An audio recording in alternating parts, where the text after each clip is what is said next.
Breaking news చూస్తున్నాం. Hyderabad hotel Taj డెక్కన్లో Gulf కార్మిక సంఘాల నేతలతో ముఖ్యమంత్రి రేవంత్ రెడ్డి సమావేశమయ్యారు. గల్ఫ్ ఎన్ఆర్ఐ కార్మిక సంఘాల నేతలు ఈ సమావేశంలో పాల్గొన్నారు. TPCC working president MLC Mahesh Kumar Goud, Nizamabad MP అభ్యర్థి జీవన్ రెడ్డి, ఎమ్మెల్యే ఆది శ్రీనివాస్ ఈ సమావేశానికి హాజరయ్యారు. గల్ఫ్ వెల్ఫేర్ బోర్డు ఏర్పాటు చేయాలని కార్మికులను సీఎంను కోరారు.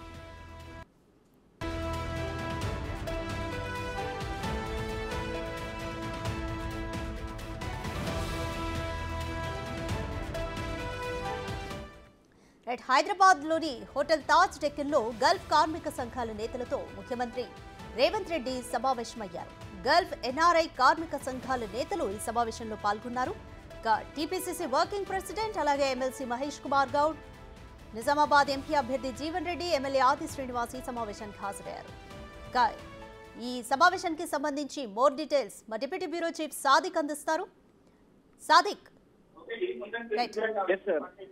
రాధిక, ప్రధానంగా గల్ఫ్ సంబంధించిన కార్మికుల యొక్క పూర్తి స్థాయిలో వాళ్ళు బాగు చేసే లక్ష్యంగా రేవంత్ రెడ్డి సర్కారు ప్రణాళికబద్ధంగా ముందుకు పోతుంది. అందులో భాగంగానే గల్ఫ్ కార్మిక సంఘాలతో ముఖ్యమంత్రి పిసిసి చీఫ్ రేవంత్ రెడ్డి సమీక్షా సమావేశాలు నిర్వహిస్తున్నారు. కార్మిక సంఘ నేతలకు కూడా చర్చిస్తున్నారు. చాలా మంది తెలంగాణ ప్రాంతం చెల్లి గల్ఫ్ కు వెళ్తున్నట్టు పరిస్థితి కనబడుతుంది. సో అక్కడికి వెళ్ళిన తర్వాత ఉద్యోగాలు లేక చాలా తీవ్రమైనటువంటి నిరాశ నిస్పృహలకు ఉండడం, అదేవిధంగా కొంతమంది అక్కడ మరణిస్తే తిరిగి మళ్ళీ స్వదేశానికి రాకపోవడం లాంటి సమస్యలు వస్తున్నాయి. సో తెలంగాణకు ఎప్పటి నుంచో కూడా ఈ సమస్య ఉంది. దీన్ని పరిష్కరించాలని గత పాలకులు ఎంతో ప్రయత్నం చేసినప్పటికీ అది సక్సెస్ కాలేదు. కానీ రేవంత్ రెడ్డి మేనిఫెస్టోలో పెట్టడం జరిగింది. అంతేకాకుండా ఎన్ఆర్ఎల్ పక్షాన ప్రభుత్వం అండగా ఉంటుందని కూడా పీసీ చీఫ్ గా ఎన్నికల కంటే ముందు కూడా హామీ ఇవ్వడం జరిగింది. అందుకున్న మేరకే ఎన్నికల్లో ఇచ్చినటువంటి హామీ మేరకు ముఖ్యమంత్రి రేవంత్ రెడ్డి అయితే పూర్తి స్థాయిలో అయితే ఎన్ఆర్ఐలను ఆదుకోవాలి, ఎన్ఆర్ఐ పాలసీ ఒకటి తీసుకురావాలి.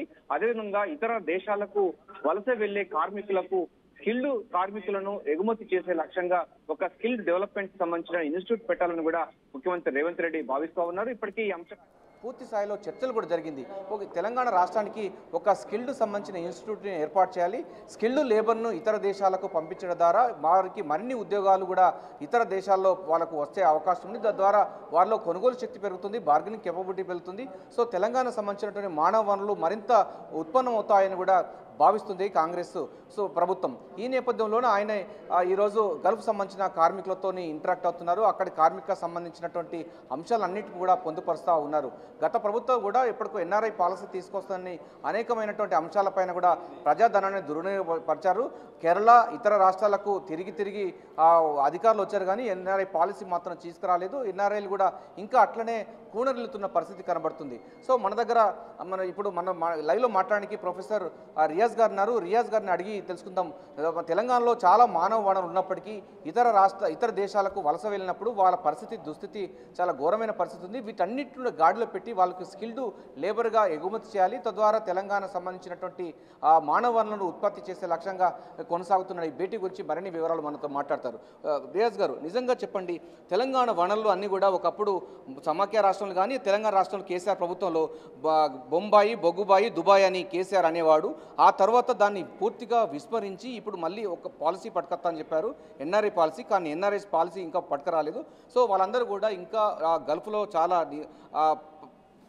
ప్రాబ్లం ఫేస్ చేస్తున్న పరిస్థితి కనబడుతుంది. ముఖ్యమంత్రి రేవంత్ రెడ్డి ఇప్పుడు ఇట్లాంటి అంశాలపైన ఫోకస్ పెట్టడం ఎట్లా చూస్తారండి?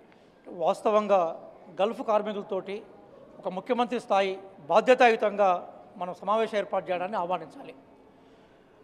తెలంగాణ ప్రాంతానికి ప్రపంచ దేశాలతోటి సంబంధాలు ఉండడం అనేది అత్యంత ప్రాచీనమైన కాలం నుంచి కొనసాగుతూ ఉన్నది. ప్రధానంగా పశ్చిమాసియా దేశాలు, గల్ఫ్ దేశాలు అనేవి ఏటైతే అంటున్నామో ఆ దేశాలతోటి తెలంగాణకు సంబంధం ఉంది. ఎందుకోసం అంటే అక్కడ పెట్రోల్ ఉత్పత్తులు కానీ గ్యాస్ ఉత్పత్తులు విపరీతంగా ఉన్నాయి, మానవ వనరులు లేవు. తెలంగాణలో అద్భుతమైన మానవ వనరులు ఉన్నాయి. కాబట్టి మానవ వనరులు ఉపయోగించుకునే క్రమంలో ఉద్యోగ అవకాశాలప్పుడు మనం వాళ్ళు పోతూ ఉంటారు. తద్వారా మనకు విదేశీ మారక ద్రవ్యం వస్తుంది. ఆ మారక ద్రవ్యం ద్వారా ఇక్కడ సంక్షేమానికి ఇక్కడ అభివృద్ధికి అవకాశాలు ఉంటాయి. అయితే జరుగుతున్న విషయం ఏంటంటే ఒక ఆర్గనైజ్డ్ సొసైటీల ద్వారా లేదా ప్రభుత్వం ద్వారా కార్మికులు ఇక్కడ నుంచి అక్కడికి పోయినప్పుడు వాళ్ళకి భద్రత ఉంటుంది. వాళ్ళు ఎక్కడ పనిచేస్తున్నారు, ఏం పని చేస్తున్నారు, ఉద్యోగ భద్రత ఉందా లేదా, ఆర్థిక భద్రత ఉందా లేదా, ప్రాణ భద్రత ఉందా లేదా చెక్ చేస్తూ ఉంటారు. కానీ ఇప్పుడు జరుగుతున్నది ఏంటంటే వీళ్ళు రకరకాల బ్రోకర్ల ద్వారా ఒక నిర్మాణాత్మకమైన వ్యవస్థ లేకపోవడం వల్ల, దళారీ వ్యవస్థ వల్ల అక్కడ పోవడం వల్ల ఏమైందంటే భాషాపరమైన ప్రాబ్లమ్స్, అక్కడ మానవ హక్కుల పట్ల అవగాహన లేకపోవడం, అక్కడ చట్టాల పట్ల అవగాహన లేకపోవడం వల్ల లక్షలాది అక్కడికి పోయినా కూడా వేలాది మంది జైళ్ళలో మగ్గుతూ ఉన్నారు. అవన్నీ చిన్న చిన్న సమస్యలు, భాషాపరమైన ఇష్యూస్ అర్థం కాకపోవడం వల్ల చిన్న చిన్న తప్పులు చేసిన వాళ్ళు భావించడం, ఇది మాకు తెలియక జరిగిందని వీళ్ళు భావించడం, వాళ్ళని బయటికి తీసుకొచ్చే ప్రయత్నం చేయాలి. తెలంగాణ ఉద్యమ నినాదం ఏముండేది? బొంబాయి బొగ్గుబాయి లేకుంటే దుబాయ్ ఉండేది. అంటే తెలంగాణలో అవకాశం లేదనుకున్నారు. కానీ ఈరోజు ఆ అవకాశాలు వచ్చి తెలంగాణ సమాజంలో అద్భుతమైన యువత ఉంది. ఇక్కడ అవకాశాలు పెంచి ఇక్కడనే ఉద్యోగాలు ఇవ్వాలి. సాధ్యం కానప్పుడు బయటికి పోతున్నప్పుడు వాళ్ళ భద్రత పట్ల మనం బాధ్యత వహించాలి. అక్కడ నుంచి విదేశీ మార్గద్రవ్యం ఇక్కడికి వచ్చినప్పుడు, డబ్బులు ఇక్కడికి వచ్చినప్పుడు దాన్ని మనం ఇక్కడ ప్రజా సంక్షేమం కోసం ఉపయోగిస్తున్నాం మనం. మరి అక్కడ వాళ్ళకి ఇబ్బంది అయినప్పుడు మనం చూసుకోవాలి కదా. గారు ఇటీవల కూడా స్కిల్డ్ సంబంధించిన ఇన్స్టిట్యూట్ కూడా ఏర్పాటు చేయబోతున్నాము. ఇక్కడ నుంచి వెళ్ళి కార్మికులందరూ స్కిల్డ్ లేబర్గా ఇతర దేశాలకు ఎగుమతి చేసే అంశాన్ని కూడా పరిశీలిస్తామని కూడా చెప్పడం జరిగింది. కాంగ్రెస్ పార్టీ మేనిఫెస్టో సభ్యుడు కూడా నేను.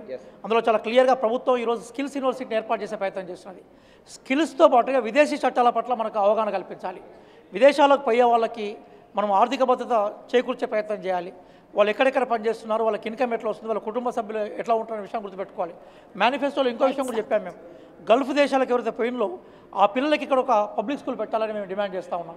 మేనిఫెస్టోలో రాసాం కూడా. దాంతో పిల్లల చదువు మంచిగా ఉంటుంది, వాళ్ళు కూడా అక్కడ మా పిల్లలు మంచి చదువుకుంటూనే ఒక సంతోషకరమైన వాతావరణంలో ఉంటారు. ఈరోజు గల్ఫ్ దేశాల్లో ప్రధానంగా జగిత్యాల కేంద్రంగా చుట్టుపక్కల దాదాపుగా ఒక 100 కిలోమీటర్ల రేడియస్. అట్లాగే మనకు హైదరాబాద్ ఓల్డ్ సిటీ నుంచి కూడా గల్ఫ్ దేశాల్లో చాలామంది పనిచేస్తుంటారు. వరంగల్ నుంచి కూడా చాలామంది పనిచేస్తారు, ఖమ్మం నుంచి పనిచేస్తుంటారు. వాళ్ళు భారతదేశం నుంచి అక్కడికి పోయి పనిచేసి ఇక్కడికి మనకు విదేశీ నిధులను పంపిస్తున్నప్పుడు వాళ్ళకి భద్రత ఇవ్వాలి కదా. ఇప్పటికీ జైల్లో ఎంతమంది ఉన్నారో మనకు సరైన సమాచారం లేదు. హాస్పిటల్లో ఎంతమంది ఉన్నారో సరైన సమాచారం లేదు. అక్కడ వాళ్ళ దోపిడీకి ఎంతమంది గురవుతున్నారో సమాచారం లేదు. వాళ్ళు వెనుకకు రావడానికి మార్గాలే ఉన్నాయో సరైన సమాచారం లేదు.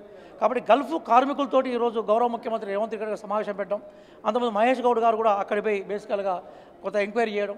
మన వెరీ రీసెంట్గా సిరిసిల్లాలో బాధితులకు కాంగ్రెస్ పార్టీ 5 లక్షల చెక్కులు ఇచ్చింది కొన్ని కుటుంబాలను సెలెక్ట్ చేసి. ఇవన్నీ కూడా పాజిటివ్ పరిణామాలు.